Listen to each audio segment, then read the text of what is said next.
आज जम्मू में गुलाम नबी आज़ाद के छोटे भाई के बेटे ने भारतीय जनता पार्टी में शमूलियत की है। उनकी भारतीय जनता पार्टी की शमूलियत के बाद आपने खबर लगातार सुनी होगी कि ये गुलाम नबी आज़ाद के लिए ज़ाती तौर पर एक बहुत बड़ा झटका है। सियासत में किसी भी सियासतदान के लिए अगर उसके ख़ानदान से, उसके खानवादे से कोई भी शख्स किसी भी दूसरी जमात में चला जाता है, सियासत में कहा जाता है कि ये उस सियासतदान के लिए ज़ाती नुकसान तो है, लेकिन अगर ये कहा जाए कि ये उसकी सियासत के लिए नुकसानदेह है तो इसकी पॉसिबिलिटी और प्रोबेबिलिटी बहुत कम है। हाँ, अगर वो शख्सियत इतनी बड़ी हो कि उस शख्सियत के दाएं बाएं जाने से वोट दाएं बाएं जाता हो, तो फिर जाकर आप कह सकते हैं कि ये उस शख्स के लिए बहुत बड़ा झटका है। मिसाल के तौर पे श्यामलाल शर्मा और स्वर्गीय मदन लाल शर्मा दो भाई। मदन लाल शर्मा कांग्रेस में ही रहे, अंतिम समय तक कांग्रेस में ही रहे, और आज भी मदन लाल शर्मा के सुपुत्र सतीश शर्मा कांग्रेस में हैं, लेकिन श्यामलाल शर्मा भारतीय जनता पार्टी में हैं। मदन लाल शर्मा को अंतिम समय तक यह लगा कि कांग्रेस में ही उनकी राजनीति ठीक है, और श्यामलाल शर्मा के बीजेपी ज्वाइन करने से मदन लाल शर्मा की राजनीति पर कोई फर्क पड़ा हो, ऐसा कहीं नजर नहीं आया। डॉक्टर जतिंदर सिंह 2014 में डॉक्टर जतिंदर सिंह ने भारतीय जनता पार्टी की तरफ से चुनाव लड़ा, मेंबर पार्लियामेंट बने, और सिर्फ मेंबर पार्लियामेंट ही नहीं बने बल्कि एमओएस इन पीएमओ बने, और वहीं पर उन्हीं के भाई देवेंद्र सिंह राणा नेशनल कॉन्फ्रेंस के प्रोविंशियल प्रधान भी थे और साथ में नगरोटा से एमएलए भी थे। क्या डॉक्टर जतिंदर सिंह के बीजेपी ज्वाइन करने से देवेंद्र सिंह राणा की राजनीति पर कोई असर पड़ा, कोई फर्क पड़ा? कोई फर्क नहीं पड़ा। इसी तरीके से अन्य कई और एग्जाम्पल्स मैं आपको दे सकता हूं, जिन एग्जाम्पलों से यह साबित किया जा सकता है कि अगर एक परिवार का कोई शख्स अपना परिवार छोड़कर राजनीतिक तौर पर किसी और पॉलिटिकल पार्टी के साथ जाकर जुड़ता है, उससे उस शख्स को कोई फर्क पड़ता हो, ऐसा बहुत कम देखने को मिलता है। उत्तर प्रदेश में आजकल चुनाव है। उत्तर प्रदेश के चुनाव में भी आपने देखा होगा कि मुलायम सिंह यादव की बहू ने समाजवादी पार्टी छोड़ी और भारतीय जनता पार्टी का दामन थामा। दामन थामने के बाद भारतीय जनता पार्टी से वो चुनाव भी लड़ रही हैं, लेकिन क्या उससे अखिलेश यादव के टेम्पो में कोई फर्क पड़ा? अखिलेश यादव जिस तरीके से चुनावी रैलियां कर रहे थे, क्या उन चुनावी रैलियों में कोई फर्क पड़ा? आपको कोई फर्क नजर नहीं आया होगा। और यह भी कि जिस विगर और जिस एंथुजियाज्म के साथ वो प्रधानमंत्री नरेंद्र मोदी, गृह मंत्री अमित शाह और भारतीय जनता पार्टी की इलेक्शन मशीनरी का मुकाबला कर रहे हैं, क्या उसमें कोई फर्क पड़ा? तो भी आपको समझ में आएगा कि कोई फर्क नहीं पड़ा।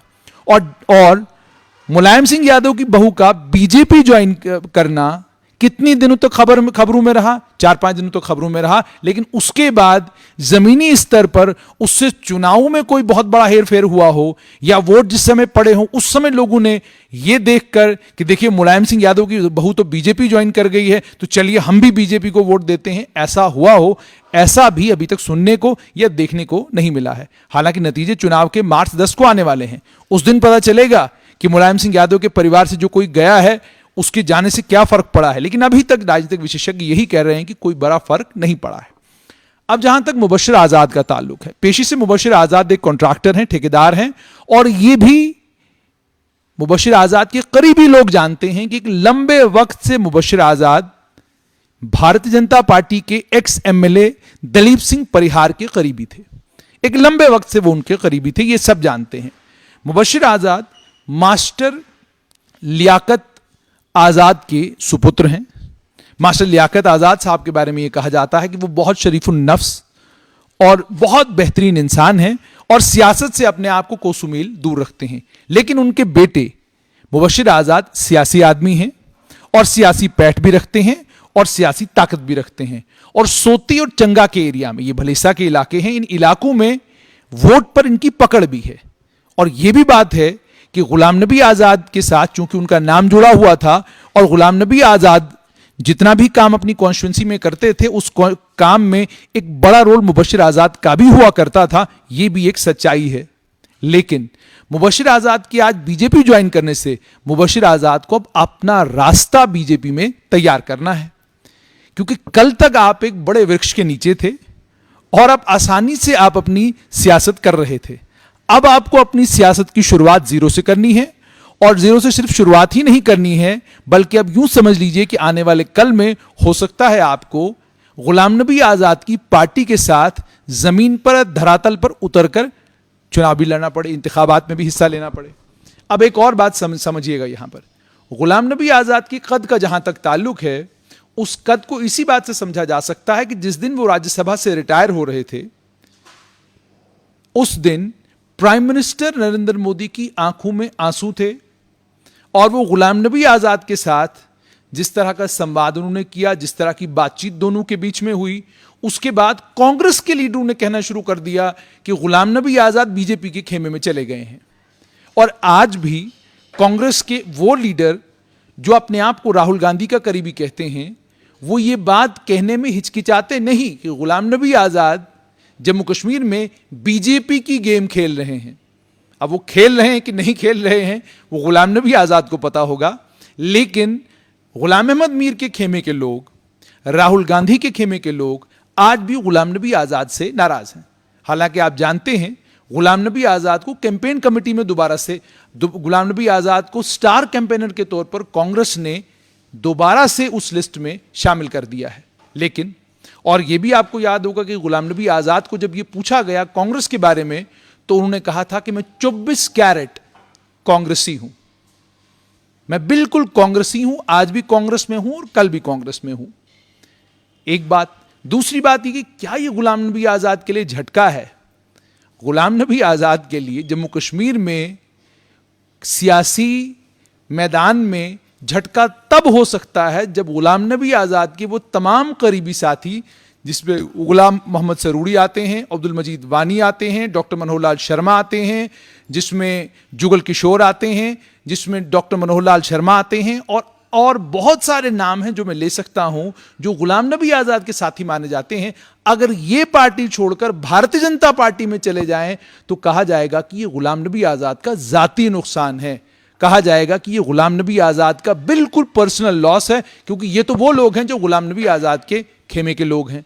कल खबर आई कि अब्दुल मजीद वानी ने कांग्रेस छोड़ दी और वो बीजेपी में चले गए, तो ये झटका है गुलाम नबी आजाद के लिए, क्योंकि वो जब सियासत जम्मू कश्मीर में करते हैं, उस सियासत में सबसे अहम रोल गुलाम मोहम्मद सरूरी का, गुलाम अब्दुल मजीद वानी का, डॉक्टर मनोहर लाल शर्मा का, विकार रसूल का, विकार रसूल के अलावा अन्य कई और नाम हैं जो मेरे जहन में है, सब नाम मैं आपके साथ शेयर कर सकता हूं, तो नुकसान माना जाएगा। और एक और बड़ी अहम बात, गुलाम नबी आजाद के 5 भाई हैं, उन 5 भाइयों में से एक भाई की वफात हो चुकी है, उनका नाम गुलाम कादिर भट्ट था, और आपको याद होगा कि गुलाम कादिर भट्ट जो है वो आज इस दुनिया में नहीं है। दूसरे भाई उनके हैं गुलाम अब्बास भट्ट, तीसरे भाई खुद गुलाम नबी आजाद, चौथे भाई गुलाम मुस्तफ़ा आजाद, और 5वें भाई थे मास्टर लियाकत आजाद, जिनके बेटे हैं मुबशिर आजाद। और गुलाम नबी आजाद की चूंकि 2 माएँ थी, तो दूसरी माँ के उनके 3 और भाई हैं, जिनमें गुलाम अली आजाद हैं। आपको याद होगा 2009 में उन्होंने भारतीय जनता पार्टी ज्वाइन की थी, लेकिन बाद में वापस आ गए थे। दूसरे आजाद हैं जो शायद आप जानते ही हैं, जम्मू में एक बड़ा पब्लिक फिगर हैं, लोगों के बीच में हैं, निसार आजाद, और तीसरे हैं सज्जाद आजाद। तो ये मैंने आपको ये तमाम नाम गिनवा दिए। अगर कोई नाम मैंने ना पढ़ा हो तो उसके लिए मैं माफी चाहूंगा, लेकिन कुल मिलाकर बात ये कि आज गुलाम नबी आजाद के सबसे छोटे भाई के बेटे ने भारतीय जनता पार्टी ज्वाइन की है। ये बीजेपी के लिए एक प्लस तो जरूर है, लेकिन इसे गुलाम नबी आजाद के लिए एक बहुत बड़ा सेटबैक कहना, या इसे गुलाम नबी आजाद के लिए एक बहुत बड़ा झटका कहना सही नहीं है। गुलाम नबी आजाद का कद इन तमाम चीजों से बहुत बड़ा है। एक पूरी कॉन्स्टिट्यूएंसी में एक बड़ा वोट बैंक है, जिस वोट बैंक पर वो असरअंदाज आज भी हैं। उस वोट बैंक को वो जीत में बदल पाएंगे कि नहीं बदल पाएंगे, वो एक बिल्कुल अलग बात है, लेकिन वो जाती तौर पर एक बहुत बड़े वोट बैंक पर असरअंदाज हैं। अगर एंटी इनकम्बेंसी हो तो जम्मू संभाग के एक मात्र लीडर हैं गुलाम नबी आजाद, जिनकी तरफ आम जम्मू के लोगों की नजरें जाती हैं। तो यहां पर ये बात यहीं पर खत्म होती है कि गुलाम नबी आजाद के सबसे छोटे भाई के बेटे ने आज बीजेपी ज्वाइन की, और बीजेपी ज्वाइन करने के बाद अब उनको बीजेपी में अपने लिए जमीन तैयार करनी है, जिस जमीन के ऊपर वो सियासत कर सकें। कल तक जिस जमीन के ऊपर वो सियासत कर रहे थे, वो जमीन गुलाम नबी आजाद की तैयार की हुई थी, और उस ज़मीन पर सियासत करना इसलिए भी आसान था क्योंकि उस ज़मीन के ऊपर नाम था गुलाम नबी आज़ाद का। आप कहीं भी जाते, आप कहते मुझे आज़ाद साहब ने भेजा है, आप कहते मैं आज़ाद साहब का रिश्तेदार हूं। लेकिन अब प्रोफाइल बदल चुकी है, अब आपका नाम है मुबश्शिर आज़ाद, सिर्फ आप मुबश्शिर आज़ाद हैं और आपको सियासत की शुरुआत जीरो से करनी है। मुबश्शिर एक मेहनती काबिल कॉन्ट्रैक्टर हैं। देखना अब यह होगा कि अर्स्टवाइल डिस्ट्रिक्ट डोडा की सियासत में मुबश्शिर आज़ाद क्या कर पाते हैं।